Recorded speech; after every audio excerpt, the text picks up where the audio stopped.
Thank you, Ian. Let the record show that Mama has the video of that. As any of us would, Susan. Jesus knew he was going to die. But before he did, there was one last thing, one last important thing,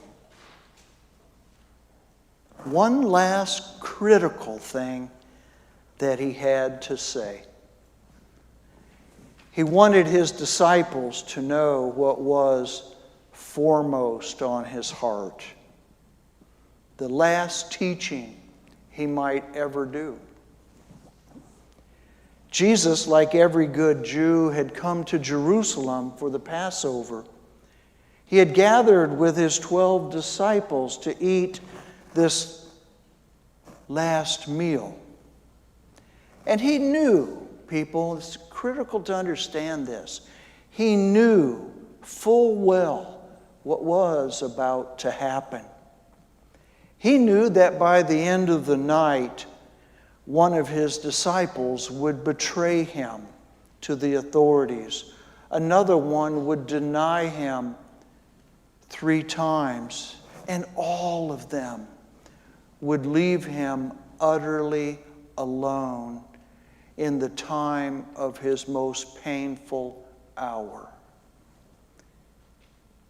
And yet here he is, breaking bread, pouring wine, eating with these disciples, blessing them, getting down on his knees and washing their feet, showing them love and grace and kindness. All in a time when we might better have understood his righteous anger. Jesus had done nothing wrong, you know. He'd lived a life of nonviolence. He'd healed the sick, raised the dead, and freed the captives. He brought hope and life to those who needed it most. And in the end, he knew that he would not be thanked for all of this. To the contrary, he knew that he would be killed.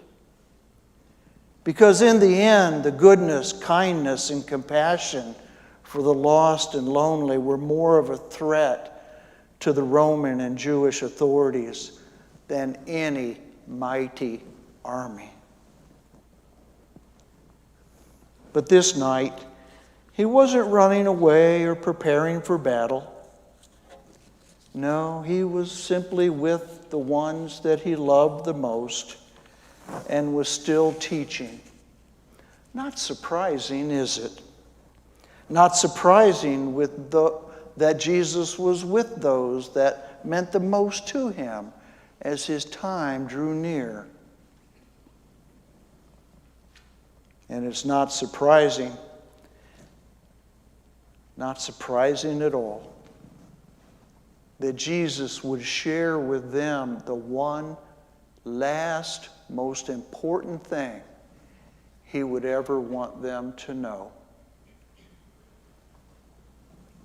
Now, if you were reading a book, watching a movie, you might think that lead character would be saying something like, "Avenge my death.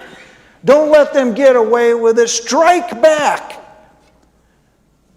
But this wasn't the usual story. This is a story, you see, that turns everything on its head. The last thing Jesus wanted them to know, and wants you to know, and me, and Judy, and Ian, is to love one another. Love one another just as Jesus has loved them. He would go on to say that it is this love that people will see us doing that will say to them in more loudly terms than we could ever create that we are His disciples. I know that it wouldn't sell well at the box office. I know that it wouldn't make the New York Times bestsellers list, because it's a story about what happens when the world does its worst through violence, hatred, and fear, and yet love wins anyway. It's a story of a love that was rejected and buried, but was still too strong to stay in the ground. Now, I know it's not my job. It's not my job to rename Christian holy days.